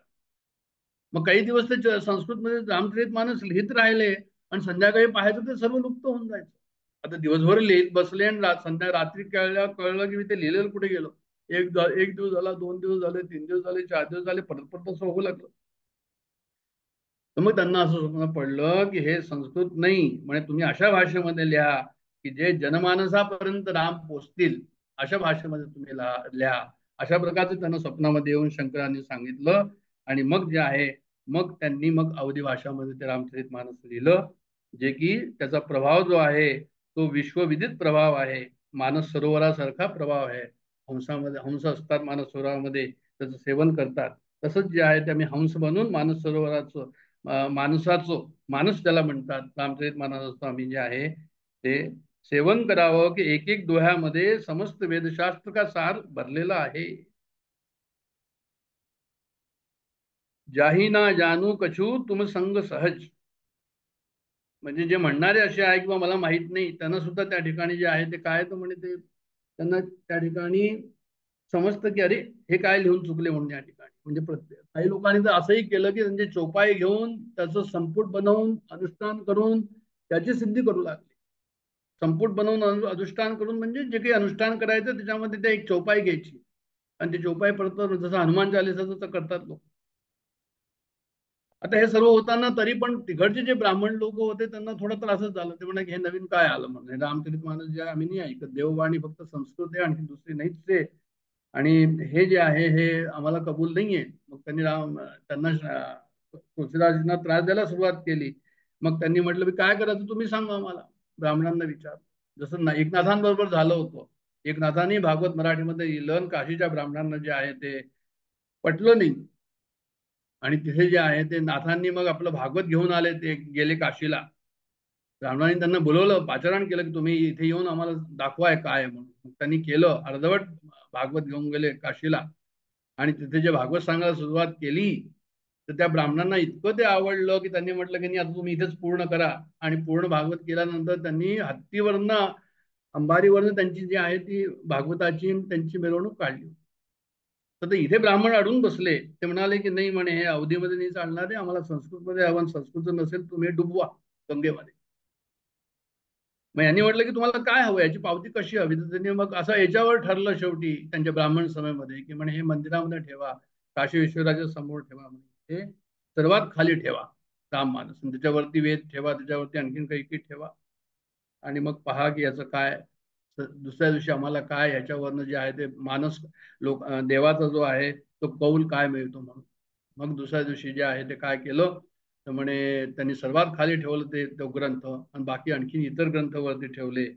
आणि मग जे आहे ते दुसऱ्या दिवशी सकाळी जेव्हा पट खोलले गेले तर त्यावेळेस असं पाहायला गेलं की ह्यांचं रामचरितमानस जे आहे ते सर्वात वरती होता. तर जेव्हा त्यांनी असं पाहिलं की अरे हे तर सर्वात वरती आलं तर ब्राह्मणांनाही आश्चर्य वाटलं. आणि मग ब्राह्मण जे आहे ते वरमले, नरमले आणि मग त्यांनी त्यांना जो आहे तो त्रास देणं सोडलं. त्यांनी म्हटलं की हो बा ठीक आहे, तुमचं महत्व जे आहे ते आम्हाला पटलं वगैरे म्हणून. मग त्यांचे बरेचसे असे जे आहे त्यांचे हे झाले, सर्व लोकांना ते मदत करत होते. एक सतीबाई जसं समर्थांबरोबर झालं होतं. समर्थांबरोबर तपश्चर्या काळात जेव्हा त्यांचा संपत होता ती सती आली, त्यांना माहित नव्हतं, डोळे मिळून बसले होते. अष्टपुत्र सौभाग्यवती भाऊ म्हटलं, ते हे म्हणाले मी तर सती जाते. मग ह्या जन्माचं की पुढच्या जन्माचा हा आशीर्वाद, असं समर्थांना विचारलं. मग ते म्हणाले की नाही म्हणे रामाने बोललेलं आहे, हे मी नाही बोललाय, तो त्याचं पूर्ण करेल. आणि नंतर जे आहे तो जिवंत झाला. तशी एक्झॅक्टली सिमिलर सिच्युएशन या ठिकाणी झाली. एक सती आली, यांना नमस्कार केला आणि याला सांगून दिलं की सौभाग्यवती भाऊ म्हणून. तिने तेच विचारलं. यांनी म्हटलं अरे हे कसं झालं. संत वचन पलटे नाही, पलटे जाय ब्रह्म, साधू बोले सहज सुभाए, साधू बोले सहज सुभाए, साधू का कहा वृथा नाही जाए. भगवंत साधूच्या तोंडात जर बोलतोय तर असं वेगळं कसं होईल. आता लोकांनाही त्या ठिकाणी कुतूल झालं की अरे हे काय करणार आता म्हणून. मग त्यांनी सांगितलं की अच्छा ऐसा ऐसा बताओ, बोले अभी जो है वचन ये नहीं होगा, गलत नहीं होगा, तुम राम भजन का व्रत लो. आणि राम भजन का व्रत लो, सर्वांत त्याचं राम भजन करून यांनी चरण तीर्थ त्याच्या मुखामध्ये टाकलं आणि तो मनुष्य जो आहे तो जीवन झाला. आणि यांची कीर्ती जी आहे तो सर्वदूर पसरली. जो न जपे हरिनाम को, जानिये मरे समान, असं त्यांनी म्हटलं. जो हरिनाम जपत नाही तो मेल्यासारखाच आहे. धोकनी जो सुनार की ले सांस प्राण, तशा प्रकारचं आहे की प्राणच नाही त्या ठिकाणी. तर अशा प्रकारे सोया जीव जो आहे वो जगला त्या ठिकाणी. तो मनुष्य जो आहे तो आत्मस्वरूप जगाया, त्यांच्यावर कृपा झाली त्यांची. आणि त्याच्यानंतर जे यांना भीती होते तीच झाली की यांना दिल्लीच्या बादशहाने यांना बोलवलं. त्यांची कीर्ती आहे, दिल्ली शुराने बोलवलं आणि हे गेले. त्यांची इच्छा नव्हती पण हे गेले दिल्लीला. म्हणून असं म्हणतात की म्हणजे जे आहे ते नाही जिथे हे असेल, मान्यता असेल त्या ठिकाणून निघून जावं. पण शेवटी दिल्लीला हे गेले, राजासमोर उभे राहिले. राजाने म्हटलं की अभि आप चमत्कार दिखाओ. यांनी म्हटलं मी चमत्कार करतोच नाही, मी तर भगवंताचं भजन करतो, मला आणखीन काही येत नाही, माझी भलं नाही, करामत दिखाओ. आता करामत दिखावा म्हटल्यानंतर जेव्हा यांनी म्हटलं की हम तो राम नाम जानते और कुछ नहीं जानते, तर मग त्यांनी त्यांना म्हटलं की ठीक आहे, आपल्या लोकांना सांगितलं की यांना जेलमध्ये टाकून द्या. त्यांना जेलमध्ये टाकलं गेलं. आता साधू लोक जे आहे ते करामत नहीं करत, लोकरंजन नहीं करत. साधु लोक रंजन के लिए नहीं है, लोक मंगल के लिए है. कथा धनसंग्रह के लिए नहीं है, लोकांच्या कल्याणाकरता ते आहे. कथा लोक मंगल करतात ते करतात. राजाला जे आहे ते पटलं नाही, राजाने त्यांना जे आहे ते जेलमध्ये टाकलं. आणि नंतर जे आहे ते दुसऱ्या दिवशी काय झालं म्हणे, यांनी रात्री जेलमध्ये बसून जय हनुमान ज्ञान गुण सागर जय कपीस ती लोक उजागर अशा प्रकारे भगवंताची हनुमानजीची प्रार्थना केली की तुझी मर्जी, तुझी जशी इच्छा असेल तसं होईल म्हणून. आणि दुसऱ्या दिवशी असं सांगतात की त्या महालामध्ये सहस्त्र वानर त्या ठिकाणी पोचले आणि ते महालाचे जे आहे नासधूस करू लागले. सर्वच नासधूस महालाचे जेव्हा करू लागले, जिथे सैनिक होते ते त्यांची लढायला गेले तर सैनिक हरले. सैनिकांनी जाऊन राजाला सांगितलं की भाई हे तर काही समजण्यातच येत नाही, म्हणजे त्यांच्याशी कसं लढायचं आपण. आणि असं वानरच वानर येऊन राहिले. कोई बात से समजता है, कोई लात से समजता है. कोणी लाथेनी समजतं, कोणी बोलण्याने समजतं. तसं रायाचं त्या ठिकाणी झालं की म्हणजे भगवंतानी त्यांना जे आहे ते मारुतीनी जे आहे त्यांना ह्या वानराच्या स्वरूपामध्ये जे आहे त्याला धडा दिला. आणि मग काही लोकांनी त्यांना सांगितलं की अरे वो जिसको आपने अंदर किया है उसको पहले बाहर करो तब ये लोग जाएंगे कर. मग रायाला समजण्यात आलं. मग रायाने त्यांना जे आहे ते बाहेर केलं आणि राजाने स्वतः माफी मागितली. संत हृदय नवनीत समान, संतांचं हृदय नवनीतासारखं असतं. यांनी राजाला जे आहे ते माफी दिली. पण त्यांनी एक सांगितलं की आता ह्या किल्ल्यामध्ये मारुतीचं सैन्य आलेलं आहे, मारुती राय या ठिकाणी आलेले आहे, तर तुम्ही ह्या महालात आता तुम्ही नका राहू, तुम्ही हा महाल सोडून जा. आणि रायाने तर कबूल केलं. आजपर्यंत असं म्हणतात की तिथे त्या ठिकाणी कोणी राहत नाही म्हणून, ते खाली आहे असं म्हणतात अजूनही. तर ह्यांनी तुलसीदासांनी विचारलं की हे वानर कुठून आले. तर त्याच्यावर मग जे आहे हे वानर कुठून आले म्हटल्यानंतर हनुमानजीने त्यांना म्हटलं की बोले उस समय में कुछ रह गए थे लंका दहन के समय में, तो बोले जो है मनमानी करने के लिए उनको रह गया था, तो बोले अभी वो मनमानी करने आ गए. बोले असं विनोदपूर्ण उत्तर भगवंतानी त्यांना दिलं. आणि तिकडनं जे आहे ते निघाले दिल्लीहून म्हणे नाथजी मध्ये आले, वृंदावनामध्ये आले. आणि वृंदावनामध्ये आले तर त्या ठिकाणी सुद्धा वृंदावनामध्ये पाहून ते म्हणत होते भगवान कृष्णाला की अरे तुझं शरचाप कुठे गेलं, अरे तुझं जे आहे ते तुझं जे आहे ते धनुष्यबाण कुठे गेला, तो धनुष्यबाण दाखव तर मी तुला नमस्कार करेन, नाही तर तुला नमस्कार करणार नाही. जसं समर्थांनी सुद्धा आठवण केली होती. पंढरपूरला जेव्हा समर्थ गेले तेव्हा त्यांनी सांगितलं की येथे कार्य उभा श्रीरामा मनमोहन मेघश्यामा. कुठे गेली सीतामाई, काय केली सीतामाई, अशा प्रकारचं त्यांनी वर्णन केलं त्या ठिकाणी. म्हणजे समर्थांनी जे आहे, संतांनी जे आहे ते आपलं दैवत, कुळदैवत ते त्याच्यामध्ये पाहिलं. त्यांनी त्यांच्याही मनामध्ये असं आलं, यांच्याही मनामध्ये असं आलं. आणि तिथकडनं ते परत दिल्लीहून जे आहे ते काशीला त्या ठिकाणी आले. आणि काशीला आल्यावर एक आणखीन अशी गोष्ट होती की एक ब्राह्मण मनुष्य होता. आणि त्या ब्राह्मणाला काय झालं तर म्हणे त्या ब्राह्मणाला जे आहे ते मुलीचं लग्न करायचं होतं आणि पैसा नव्हता. तर यांनी जे आहे ते खान खान खान रहीम रहमान असं एक होते संत, त्यांच्याकडे पैसा वगैरे होता, यांच्या ओळखीचे होते. तर मग यांनी त्यांना तिथे पाठवलं की म्हणे जा, तुम्ही त्यांच्याकडे जा आणि सांगा त्यांना सुरतीय नरतीय नागतीय य चाहत सबको आहे, असं एक त्यांनी चिठ्ठी लिहिली, त्याला दिली आणि त्या खानसामाकडे जा म्हणे. त्याचा अर्थ काय होतो म्हणजे सर्वांना संसारामध्ये हे हवं, सुरतीय नरतीय नागतीय म्हणजे त्यांना सर्वांना जे संसारामध्ये लागतं, पैसा लागतो, अन्न लागतं, राहायला जागा लागते, वस्त्र लागतं. तर म्हणजे हे सर्व याचा अर्थ हा आहे, सुरतीय नरतीय नागतीय य चाहत सबको आहे. तर म्हणजे यांना समजून गेले खान साहेब याला जे आहे ते त्यांनी विचारपूस केली, त्यांनी सांगितलं की असं असं लग्न आहे, असं आहे. तर मग हा वापस आला त्यांच्याकडून. त्यांनी त्याला पुष्कळ मदत केली त्या ब्राह्मणाला खानसाहेबांनी, आणि वापस आला. आणि वापस आल्यावर त्यांनी म्हटलं, विचारलं यांनी की अरे काय म्हणाला तो. तर म्हणे त्यांनी काही नाही म्हणे, त्यांनी जे आहे ते असं सांगितलं की ते असे हात वरती करत होते आणि खाली पाहत होते आणि मला दान देत होते. हात वरती करत होते, खाली पाहत होते आणि मला दान देत होते. अशा प्रकारे त्यांनी मला खूप दान दिलं म्हणे. तर मग यांनी त्यांना विचारलं की सिखी कहा खाना ऐसी देनी देन, असं परत पत्र पाठवलं त्याला. सिखी कहा खाना ऐसी देनी देन, म्हणजे जो जो कर उचे करी तो तो नीचे नेन. जसं जसं हात उंच करायचे तसे तसे तुमचं जे आहे ते तुमचं डोकं जे आहे ते खाली असायचं, असं हा सांगतो मला. हे काय आहे म्हणून असं त्यांनी विचारलं. म्हणजे ज्या बोले उसको जो है दे के आओ पूछ के आओ क्या कहता है. त्यांनी 2 लाईन लिहून गेल्या की देनहार कोई और है, देनहार कोई और है, भेजत जो दिन रेन, लोग भरम मुझ पे करे, याते नीचे नाही. लोक माझ्यावर भ्रम न करू की मी देतोय म्हणून, म्हणून माझे जे आहे ते, म्हणजे माझे डोळे जे आहे ते खाली असतात. अशा प्रकारे त्यांनी नंतरच्या काळामध्ये काशीमध्ये राहून संत तुलसीदासांना त्यांना पुष्कळ आयुष्य मिळालं. पुष्कळ आयुष्य मिळालं. त्या आयुष्यामध्ये त्यांनी सर्व लोकांचं कल्याण केलं. 12 ग्रंथ मोठे लिहिले, 5 मोठे ग्रंथ लिहिले. त्याच्यामध्ये रामचरित मानस एक येतो, दुसरं विनय पत्रिका 279 पदाचं ते आहे. त्याच्यामध्ये त्यांनी विनय दाखवला आहे, विनम्रता दाखवलेली आहे, फक्त तू हवा भगवंताला असं दाखवलेलं आहे.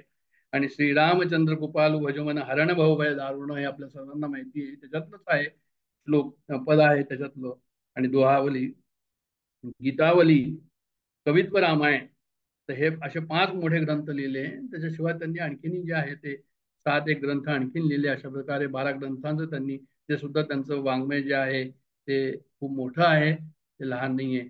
आणि त्यांनीच मग जे आहे ते असं म्हणतात की गंगा किनारी असी गाठलाच त्यांनी जे आहे ते मंदिर वगैरे सुद्धा स्थापन केलं आणि स्वतः त्या ठिकाणी त्यांनी जे आहे ते समाधी घेतली. अशा प्रकारे तुलसीदास पावन चरित्र आपण या ठिकाणी अभ्यासलो. बऱ्याचशा गोष्टी ज्यातून आपल्याला घेण्यासारख्या आहे. आणि हे जे आहे ते आम्हाला पुष्कळ आमच्या मार्गामध्ये मार्गदर्शन करेल, आमच्या भक्तीमध्ये, आमच्या उपासनेमध्ये हे मार्गदर्शन करेल निश्चित, असा मला पूर्ण विश्वास आहे. आणि या विश्वासासह मी या ठिकाणी विरमतो. जय जय रघुवीर समर्थ. हरि ओम. मनोबुद्ध्यहंकार चित्तानि नाहं, न च श्रोत्रजिह्वे न च घ्राणनेत्रे, न च व्योमभूमिर्न तेजो न वायु, चिदानन्दरूपः शिवोऽहं शिवोऽहं.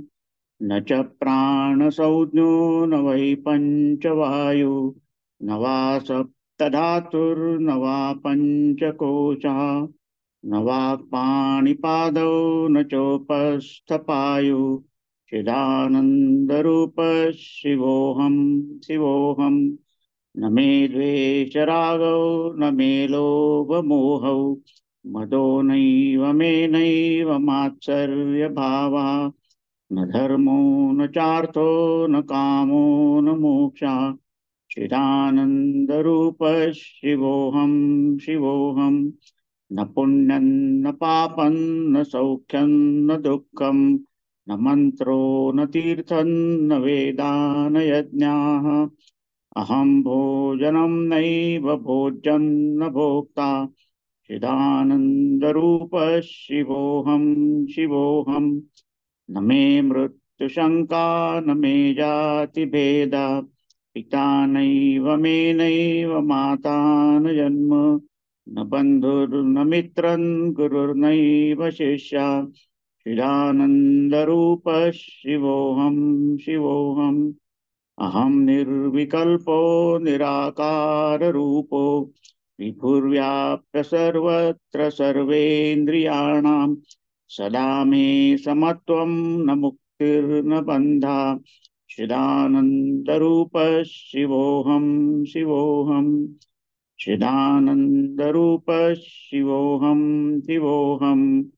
चिदानन्दरूपः शिवोऽहं शिवोऽहम्.